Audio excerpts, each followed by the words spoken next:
Cecil Lammy here with you, and here to talk about the Denver Broncos and who helped themselves the most at mandatory minicamp. Again, Mace had this online, denversports.com.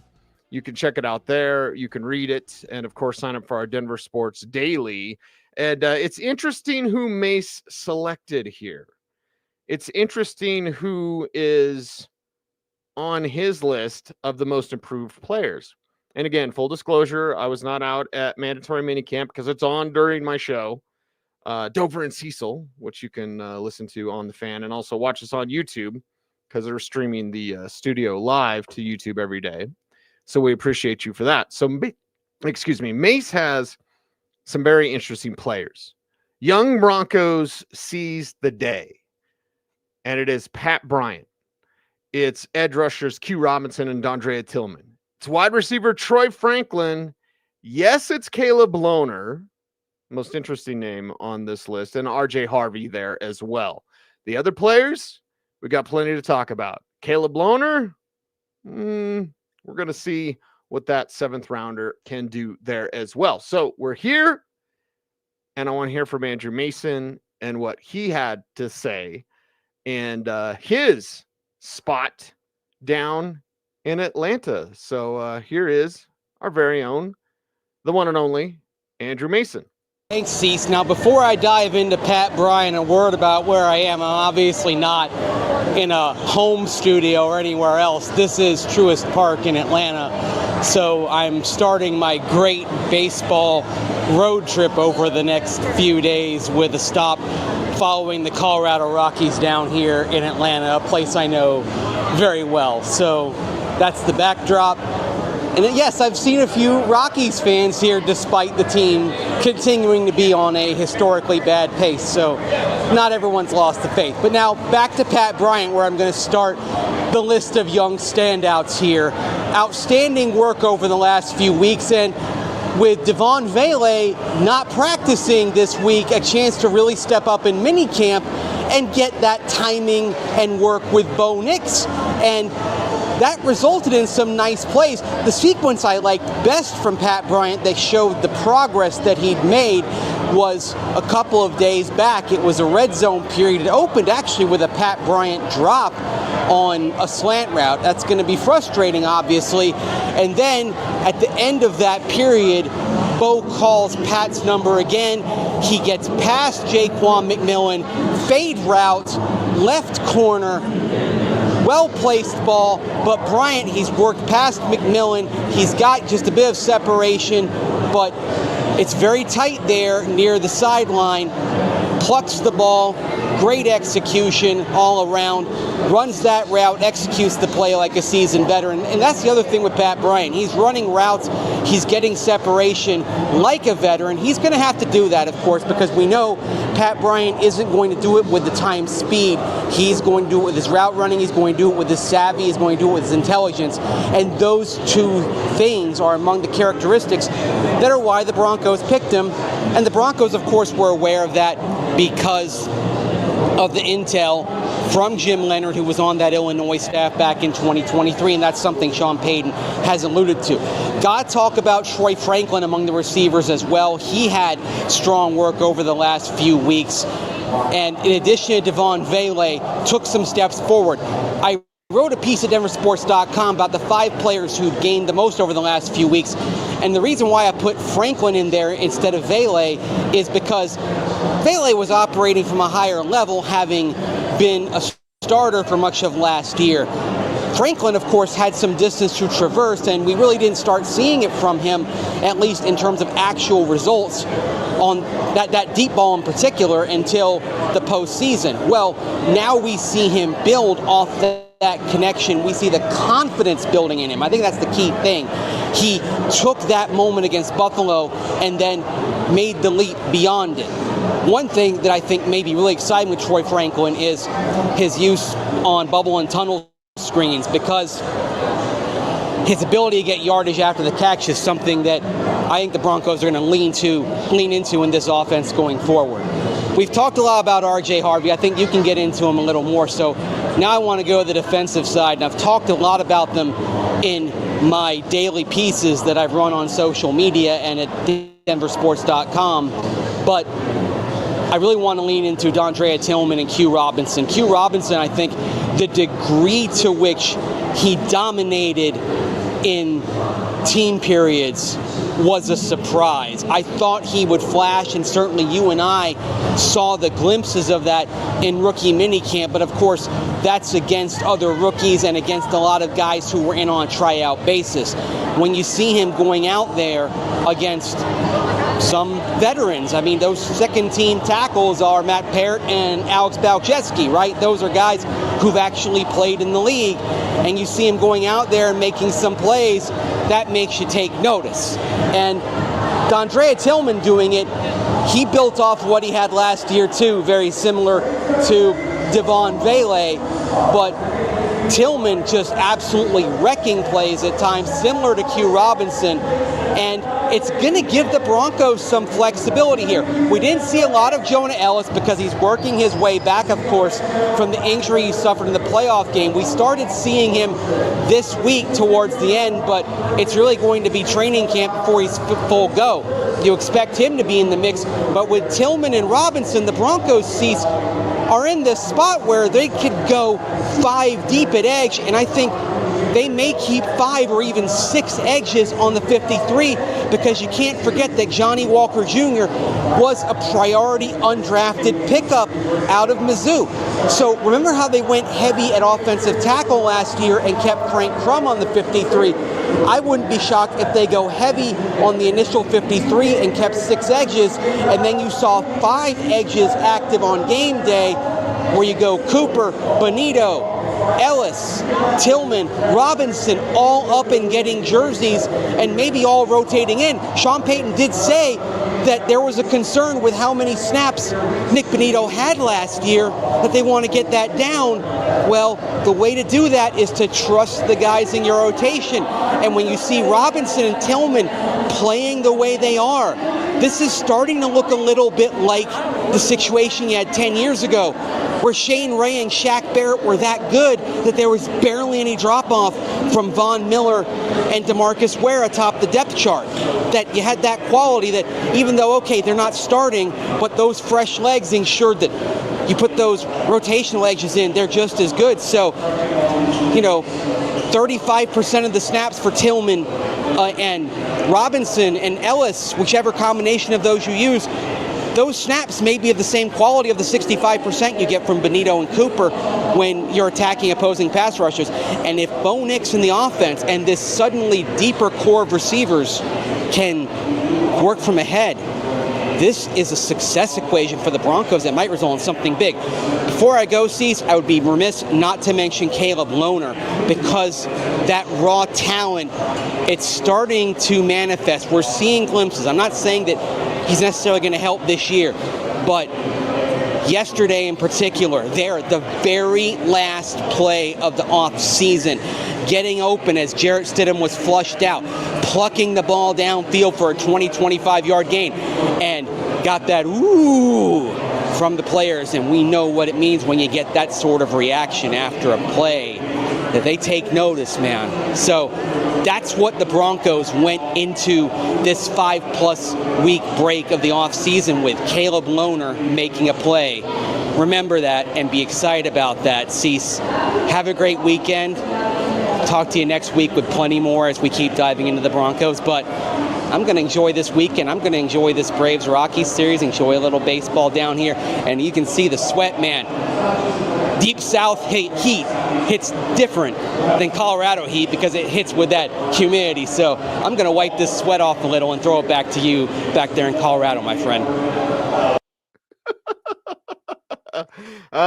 Mace is on the case. I love that. And I think I'm going to clip that video where he goes, ooh, about the Caleb Lohner play. And that's the interesting point to me, is like, okay, Caleb Lohner, not going to do much of anything this year. Is something there? That's what we have to ask and watch closely. I mean, if we remember back, not 7th round, but my man Julius Thomas, a 4th rounder out of Portland State, and he flashed in the first 4 days of training camp. There was no OTAs that year in 2011.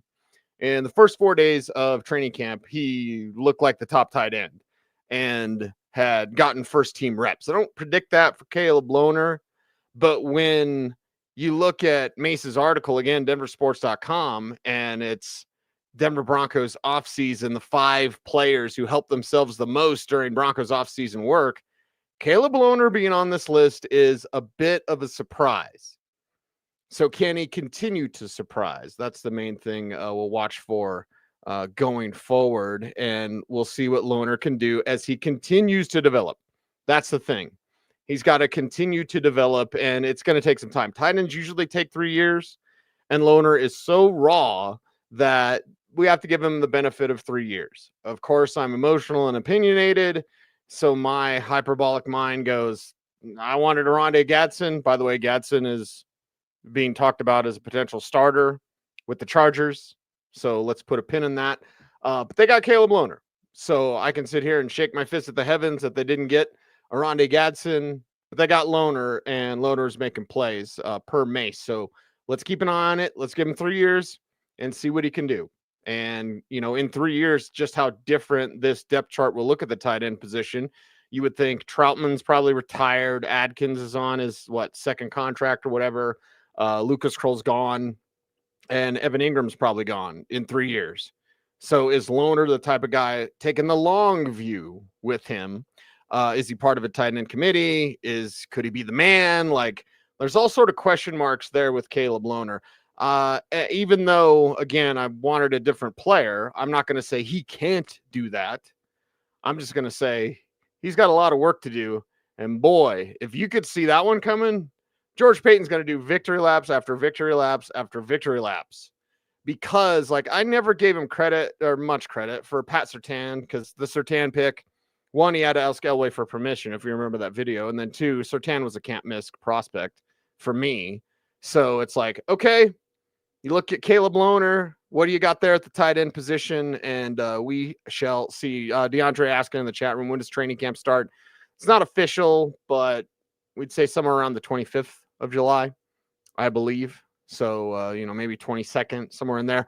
I am going to be off air from July 3rd to July 22nd. So about 20 days, as per usual in July. I just take the month off because it's the only time any of us that work in football, it's 11-month sport. The 1 month that's not going on is most of July. So I'll be gone the 3rd, something like that, through the 22nd. I'll be back on the 23rd.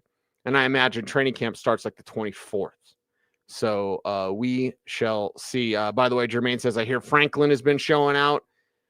Andrew Mason, in his article, the number 3 player to do himself the most good is Troy Franklin. And quoting from Mason's article, Franklin proved the depth at accumulating yardage after the catch during offseason work, turning several short passes into lengthy gains. And I think that's a real big key for this Broncos offense, is to be able to continue to do that and to do that better than they did last year. Why do I feel so bold about the Denver Broncos this year? Just like Ernie, I've got them as 13-4. Why do I feel so bold? Because this defense is going to be number 1 in the league, at least top 5. I almost feel like insulting saying they're a top 5 defense. They're better than that.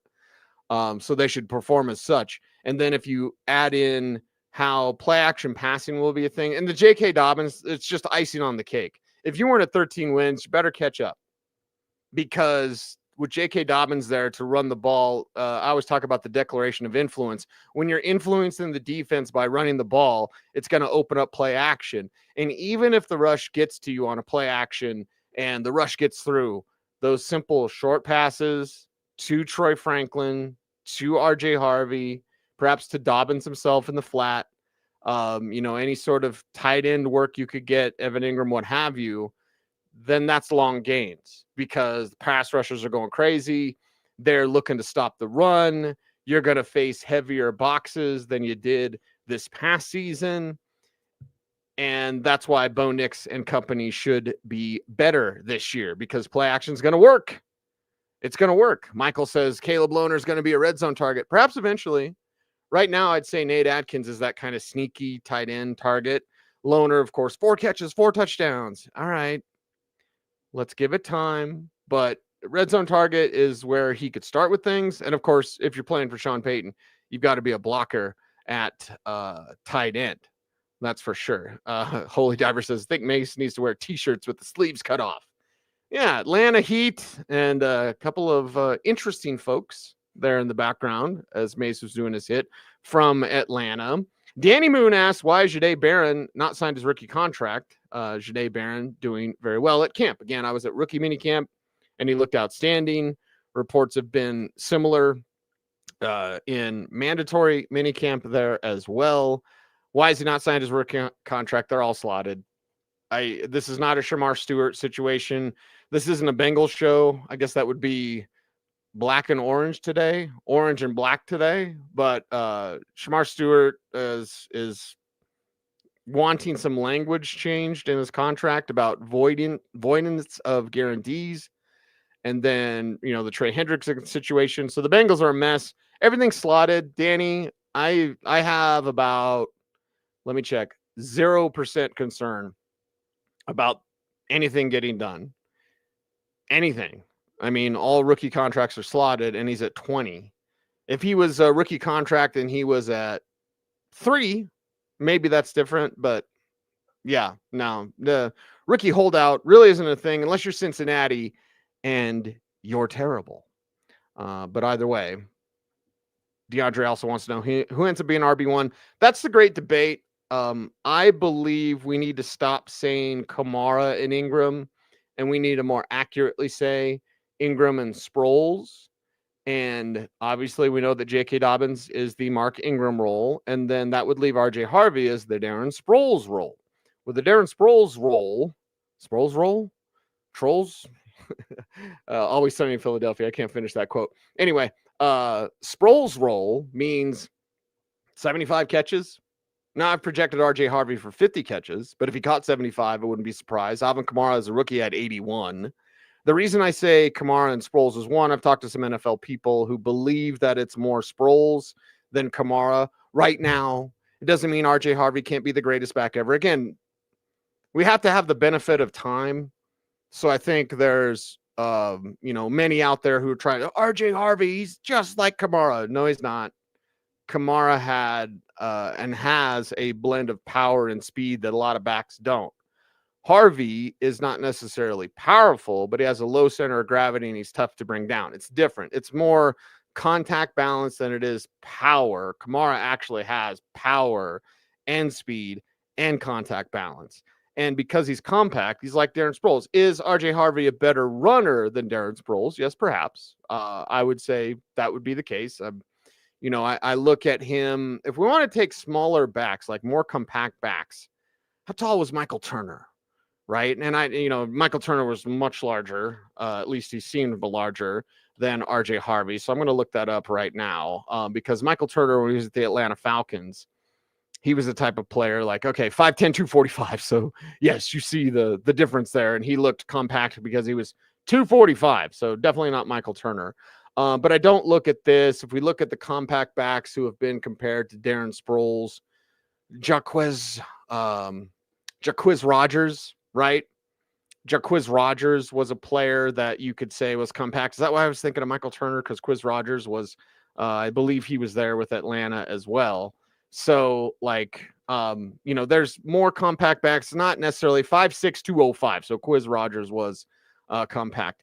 So it's not small backs, remember. And it's not Maurice Jones-Drew. Again, that's a little bit different there.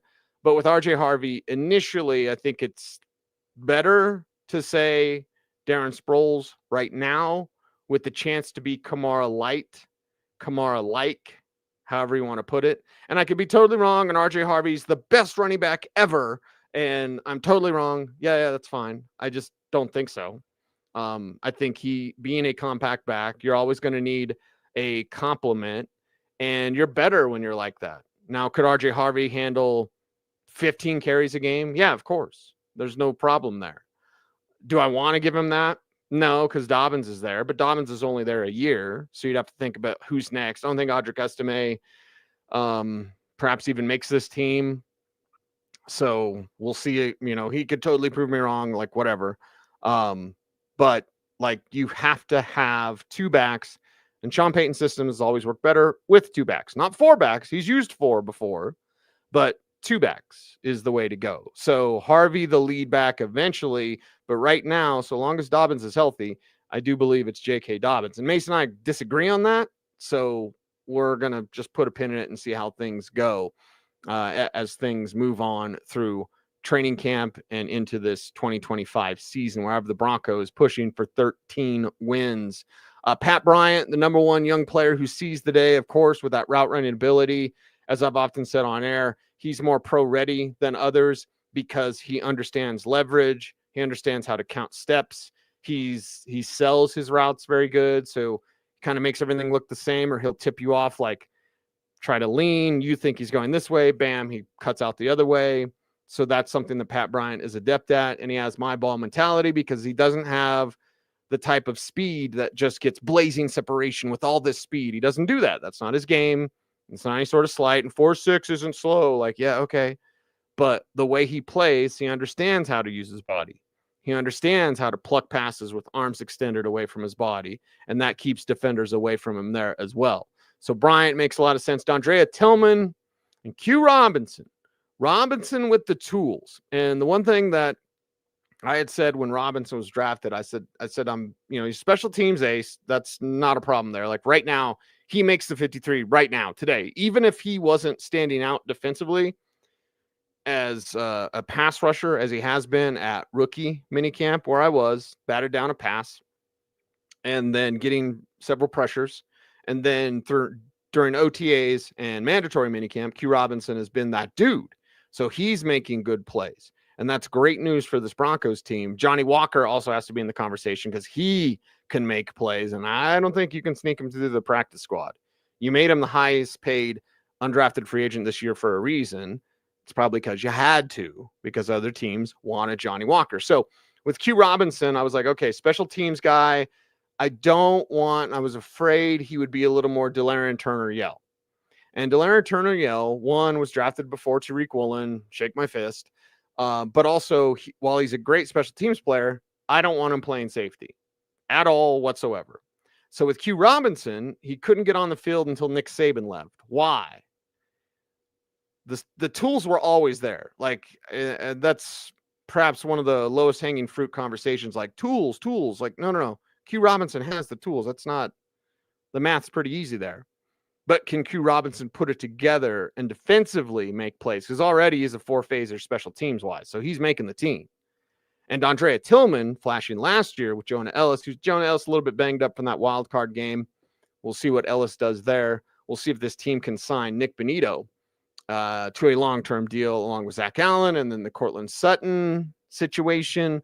Watch our YouTube channel. We had an interview with Mike Kliss on yesterday about things getting heated between Cortland Sutton and the Broncos, and not heated in terms of like ramping it up, although Kliss does predict a before training camp deal, which is good, but a little heated in terms of like, why isn't this thing done yet? That's the heat that I believe Kliss was talking about, and I had heard some things similar to that. So good to get that out there for the people. Watch that video on our YouTube channel for more there. But this whole situation with these pass rushers is like, hey, George, you dropped something. You got pass rushers falling out of your pockets, man. That's great news for the Broncos. Absolutely great news for the Broncos and for any team. But we only care about the Broncos here, so we'll continue to talk about that and watch these young rushers with great interest. So Q Robinson, looking good defensively. That's the unknown for me. Special teams, yes. Defensively, don't know. But rookie minicamp, 2 days of OTAs open to the media, and 3 days of mandatory minicamp open to the media. So 5 opportunities, and 6 if you include rookie minicamp. 6 opportunities to impress, and Q Robinson has done that and that. Check and check. Now, finally, talked about Troy Franklin, Kevlin. Oh, RJ Harvey, of course. I guess I talked about Harvey too. So that's Mace's article. It's denversports.com. Again, sign up for that Denver Sports Daily. 5 players who helps themselves the most during Broncos off-season work. And that is a wrap for today's program. Certainly appreciate all of you out there. One, thank you. We're growing this YouTube channel. Our next kind of mile marker is 20,000 subscribers. Would love to hit that right at the start of training camp. We're about 1,000 away, something like that. So help us out. Tell a friend. Orange Blue today here to Kick-Ass Double Live Gonzo as Mason and I talk about the Denver Broncos. Of course, we'll be out there every day at training camp. And I've got great stuff for you here at denversports.com and also on our YouTube channel. Make sure to like, comment, share, subscribe, hit the notification bell so that you never miss a vid. For the great Andrew Mason, you follow him on all the socials at Mace Denver. I am at Cecil Lamy saying OBT's BFD. Thanks for watching. Stay tuned. And would you please stay frosty,